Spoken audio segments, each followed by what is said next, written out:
What's up YouTube? Two-wheel Niagara here. As you can see, it's absolutely dog shit for riding a Niagara right now, so we're not doing much of that. But what we are doing is just getting our maintenance done. Here we work on our own bikes. There's a couple reasons for that. For one, I'm absolutely obsessed with Harleys and I want to learn everything I possibly can about them. The best way to do that is just dive in and start doing it. Start doing your own work, start doing your maintenance, start changing parts, start doing what you got to do. You're just going to build skills that way, and it's going to be good in the long run. I know that can be kind of intimidating for a lot of folks. Let's face it, there's a lot of resources out there. There's YouTube videos that you can watch. There's, for one, the service manual. Guys, buy the service manual, okay? Everything you need to know is in here. It's really detailed. It's step by step. For two, buy good tools, all right? Honestly, spend the money, sell one of your kids, sell some feed picks, do what you got to do, buy good tools, including a torque wrench. You got to have a torque wrench. Buy a snap-on torque wrench. I know it's expensive. It's worth its money. It's just one of those things that you have to have. Second reason why we want to do our own work is because we're going to develop some skills by doing that can come in crucial when you're on the road. I like to consider myself a distance rider. I'll share with you a clip. This is quite a few years ago, a much younger self, and I was on my first trip to the East Coast, and you can see what happened there. Apparently a mouse happened to make a nest in my intake overnight. Busy little beaver. Caused a backfire. Blew my carb out of the boot, and now we're back to being a mechanic again. We just crack a beer, bust out $5 worth of tools, and fix it. Cheers. So like I said, the fact that we do our own work here is a big reason why I was able to get myself back going that day, and it's just really, it's important skills to have. For one, you're saving money. For two, you're learning. So this is going to be the first of a few garage series videos I'm hoping to upload over the next couple months while it's wintertime. These aren't detailed how-to videos. They're not necessarily instructional by nature, but what they are intended to do is motivate you to get out in the garage, start turning some wrenches, get your stuff done, so come riding season, you're ready to go and you guys can just ride.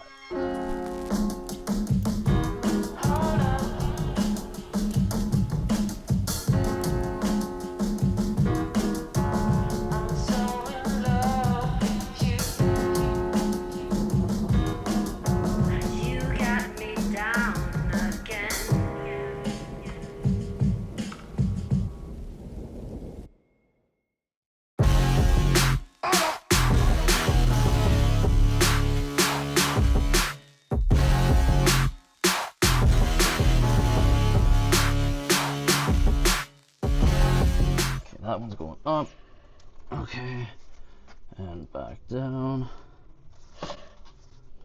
and loose. Yeah, okay, there we go. Now we got it.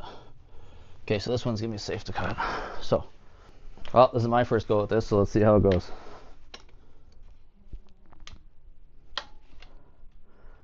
Nice and easy.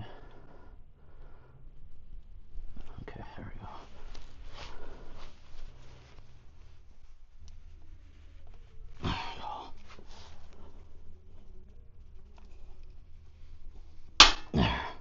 One down.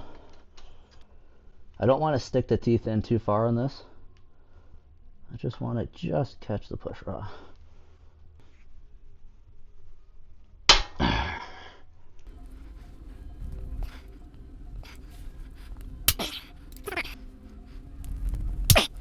It seems violent. You know what? It's not that bad. And these are garbage. Obviously. I'm going to pull these O-rings out of these spots here because I don't want them to unknowingly fall inside. Also, we're replacing those with our new push rod set anyway. Okay, so same process here in the back. We're going to roll around until we get a spot where both push rods have no tension on them. You got me down again.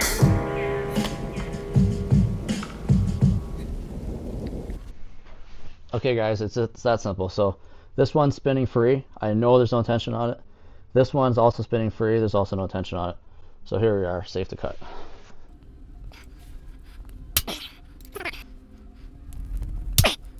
That's it, done. And you know what? Didn't mark anything. Didn't scratch anything. It worked very well. It was very easy. I was a little stressed about this part, but for no reason at all. Just about got tappet blocks off here. So the nice thing is, cool design really. I know it's old technology, make fun of it, call it what you will. It's really nice being able to just isolate your push rods and then having the top end of the motor completely separate from the bottom end to be able to do some work. super fast, and the adjustable push rods save you from having to take the whole push rod out through the top, which would you'd have to remove the rocker boxes, the rocker arms, just to get access to the push rods. And I mean, that's a ton of work that I don't want to have to do. So this is a really nice design, and the threaded push rods really make it a lot easier. There it goes. Heard the crack sound. There it is. Sweet. So there's one.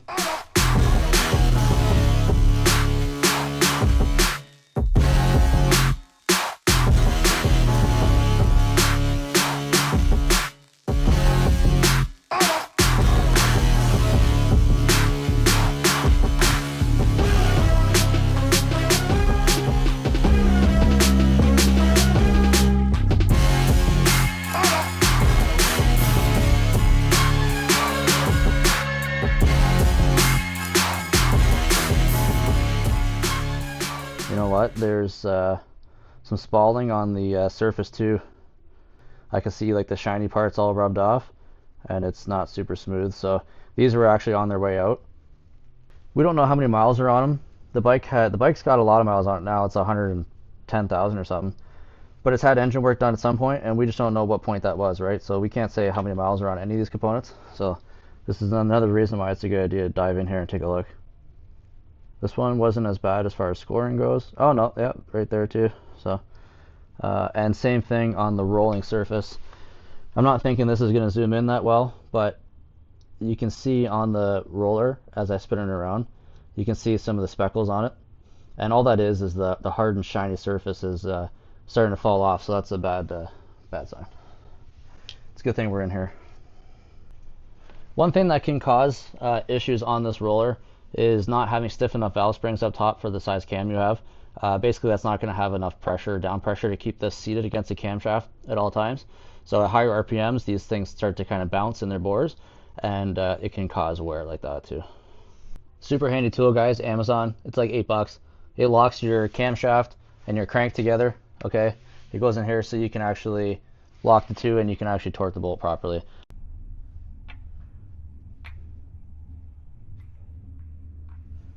That's not going to fit in there. So never mind what I said about this being a good deal from Amazon, because it doesn't fit. And it says it's for a twin cam, so that's a waste of $8. Now this cam locking tool has one chance to redeem itself here. And if it doesn't fit this bike either, it's going to become a sacrificial piece of plastic, because I got no other use for it. Yeah, garbage. Don't buy it, guys. The other method I made mention of is quite simple. We're just going to lower the rear wheel to the ground, and that is going to lock everything in place. So we can remove and install this bolt. Not the end of the world. I just wanted to have it be locked with the tool, but not a big deal.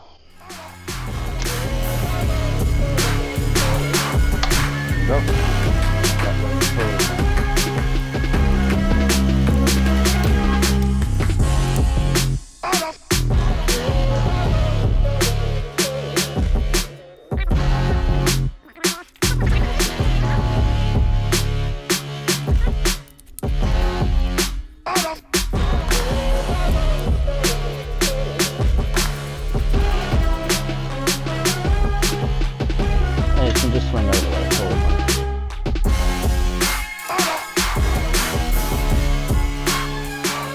quite a bit of Loctite on that bolt there, which is good. Loctite's good, but we don't want to have too much Loctite. And if you try to reinstall stuff with old Loctite still in the hole, you're just asking to pull the threads out of, especially an aluminum component. So you always want to make sure that you either at least blow out the hole, clean it, or chase it with a thread chaser. Using a tap is kind of aggressive, and you can actually cut too much metal out of the hole and weaken the threads. That's why they make thread chasers, which are specifically designed for that, just for cleaning.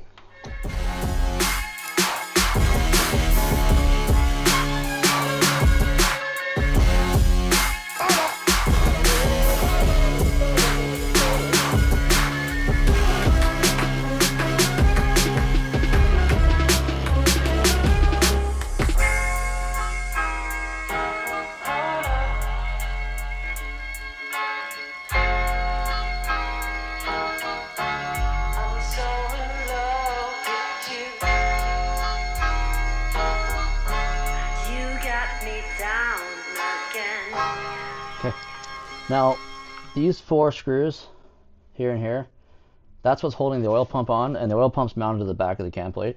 So we don't need to take the oil pump off. We just need to pull the whole cam plate off.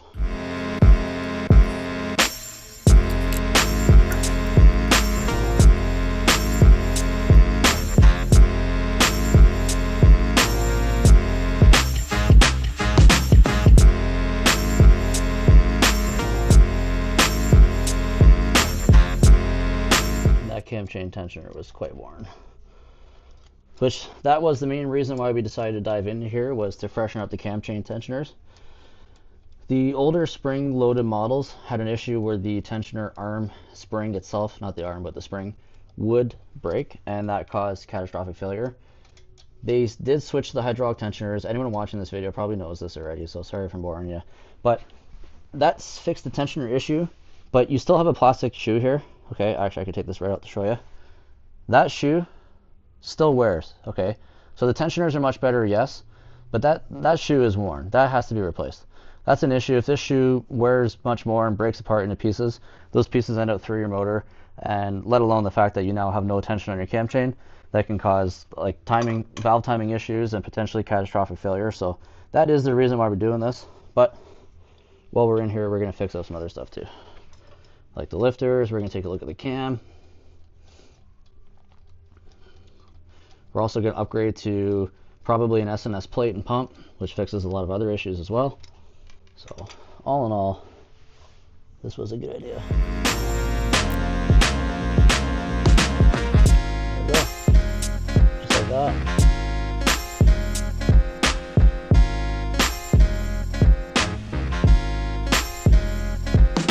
There you have it.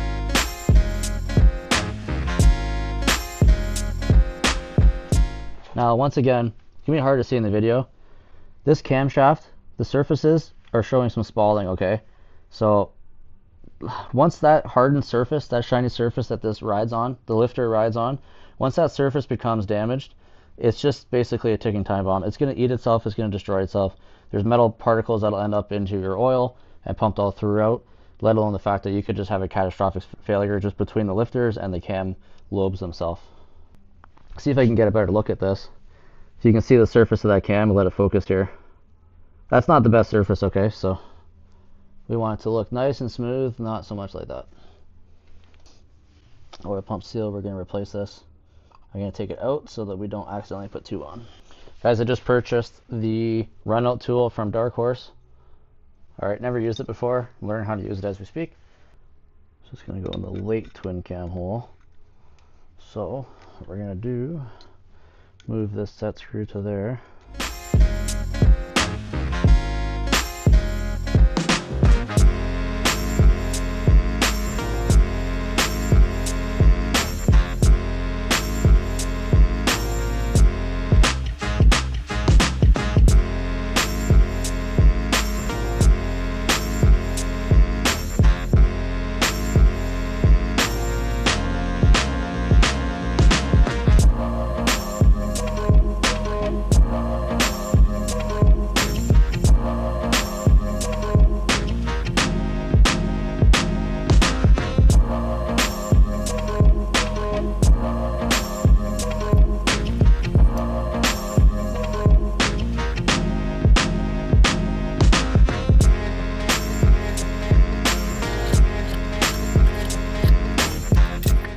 That's at 0. I should be able to, oh yeah, there's 2 thou that way. Okay, that's not bad. So I'm gonna 0 it at its lowest spot.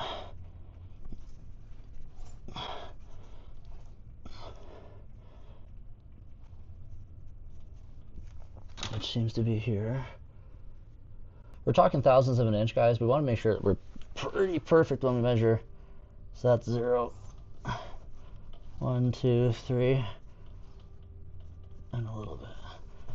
We'll call that 3. Still well within spec. 1, 2, 3. Okay, that's awesome. Hopefully mine's as good as that. That's exciting. Whoa, whoa, whoa, whoa.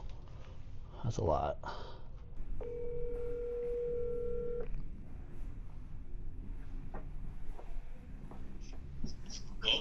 brother. Hey, what's up? What are you saying? Not much, but I was just taking the Christmas tree down. Oh shit, yeah, about time I guess, eh? Mine's still there too. Well, I got some good news here for you. Actually, it's all good news. So your crank right now is 3 thou. Wow, Yeah, that's good. that's really good. I was really impressed to see that. So I mean, you technically could do gear drive at 3 thou, but you're right at the max of the allowable for a gear drive. I'm pretty sure it was 3. Yeah, So, I'd probably still do chain. yeah, I probably would too, to be honest. But yeah, so I mean, that's good news though. Fuck, at least the crank's good. Okay.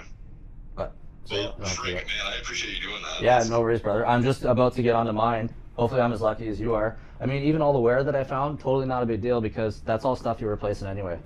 Yeah. Okay. All right, later, brother. Yeah, man. Bye. Just want to give you an update, guys, of what we're doing here, actually. So this is my 2012 Dyna Superglide here. Right now, we're going to do a full stage 2 build, cams, as well as some maintenance. We're doing a fuel filter, all the fluids, 3-hole oil change, spark plugs and wires. That's pretty much got that guy. And then my brother's Street Glide. It is a 2008 Street Glide. We are doing, once again, a full stage 2 build. We're also going to be doing a rim to match the front here so it doesn't look ridiculous. We're going to take care of that. Some new rubber. We're also doing 3-hole oil change. This one we are also doing a Baker compensator. We're getting rid of that piece of shit right there, going right for the Baker. Nothing but the best. We're going to do spark plugs, wires, fluids, that kind of thing. Make sure it's all ready to go. And then my 2020 Street Glide, we're doing the head bearings. So from factory, these things are a bit loose. Causes a bit of wobble at high speed. So we're going to split it all apart, grease the bearings properly, set them a little tighter, the way that it probably should have came from factory but didn't. So we'll walk you guys through all that. This was just the first video. I'm hoping to post a bunch of them coming up soon, kind of take you through each of these one by one and get it all done. So once again, guys, thanks for watching. To all 20 of you that has subscribed, I appreciate you. Thank you. And do your thing. Cheers.